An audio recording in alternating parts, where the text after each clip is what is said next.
The prologue to the Canterbury Tales by Geoffrey Chaucer में आज हम द प्लोमैन का कैरेक्टर डिस्कस करेंगे। इसमें सबसे पहले हम जनरल कैरेक्टरिस्टिक्स ऑफ प्लोमैन देखेंगे और उसके बाद easy translation from interlinear text करेंगे। General characteristics of the ploughman. He has a long beard and long hair. उसकी बियर्ड लंबी है और उसके बाल भी लंबे हैं। So his physical appearance can be perceived as poor and dirty. जिसकी वजह से उसकी जो फिजिकल अपीयरेंस है वो हम कह सकते हैं कि वो पुअर और डर्टी है। उसको पुअर और डर्टी इसलिए कहा जा रहा है क्योंकि उसने फाइनेंशियली अपने लिए इतनी रकम जमा नहीं की हुई या अपने पास इतनी रकम वो रखना पसंद नहीं करता कि वो अपनी बियर्ड या हेयर कट ही करवा सके। He is depicted as the ideal worker in Geoffrey Chaucer's the Canterbury Tales. Geoffrey Chaucer की कैंटरबरी टेल्स में आइडियल वर्कर जो है वो द प्लोमैन है। He is generous, industrious and humble and he follows his faith without complaining. उसकी generosity है, industrious है और हम्बल है। उसके साथ साथ वो अपने फेथ यानी क्रिश्चियनिटी पर बहुत खुशी से, बहुत दिल लगा कर अमल करता है और उसके अगेंस्ट कोई कंप्लेंट नहीं देता। The Plowman helps others, page their taxes when they cannot afford them and he does not concern himself with wealth। और दूसरों की वो बहुत ज़्यादा हेल्प करता है। किस तरह से हेल्प करता है कि जो उनके टैक्सेस हैं वो तक प्लोमैन पे कर देता है और उसको खुद जो है वो वेल्थ के साथ कोई कंसर्न नहीं है। अब हम इजी ट्रांसलेशन देखते हैं। With him there was a ploughman was his brother. उसके साथ यानी मैंसिबल के साथ एक प्लोमैन था, एक हल चलाने वाला था।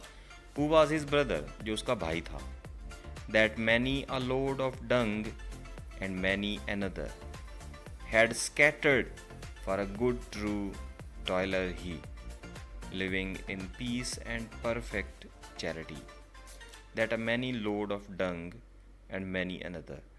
और वो अपने काम में इस तरह काम करने वाला था कि अभी जब वो पिलग्रिमेज के लिए जा रहा था तब भी लोड ऑफ डंग यानी एनिमल्स उसके साथ थे, जिनके ऊपर जो जानवरों का फुजला है, डंग है, वो डाला हुआ था ताकि वो उन्हें अपनी फसल में स्कैटर कर सके। He scattered for a good true toiler he living in peace and perfect charity. बहुत ज़्यादा पीस में और परफेक्ट चैरिटी में वो अपनी ज़िंदगी गुजार रहा था। He loved God most and that with his whole heart. वो खुदा से बेहद मोहब्बत करता था।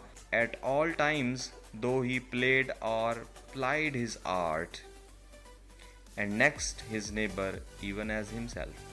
और हर वक्त वो जो अपना फ़न है हल चलाने का या फसलें तैयार करने का, उसको इस्तेमाल करता था और उसके साथ जो भी शख्स रहता था, उसका नेबर कोई भी हो, उसकी वो हेल्प करता था। he would thresh and dig with never thought of pelf। और कोई भी उसे अगर डिग करने के लिए या हल चलाने के लिए कहता तो वो फ़ौरन उसकी हेल्प करता और कभी भी ये नहीं सोचता था कि इससे मैं थक जाऊंगा या मुझे कोई नुकसान होगा।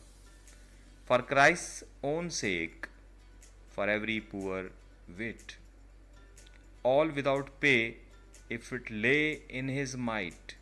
सिर्फ़ और सिर्फ खुदा की खातिर जो भी उसे हेल्प करने के लिए कहता, वो ज़्यादा से ज़्यादा वज़न उठाने के लिए, उसका काम करने के लिए हर वक्त तैयार होता था और इसके लिए चाहे उसकी जितनी भी ताकत लगती वो लगाता और बदले में वो उनसे रकम नहीं मांगता था। He paid his taxes fully fairly well. अपने टैक्सेस वो हमेशा फेयरली, ईमानदारी के साथ तमाम टैक्सेस पे करता था।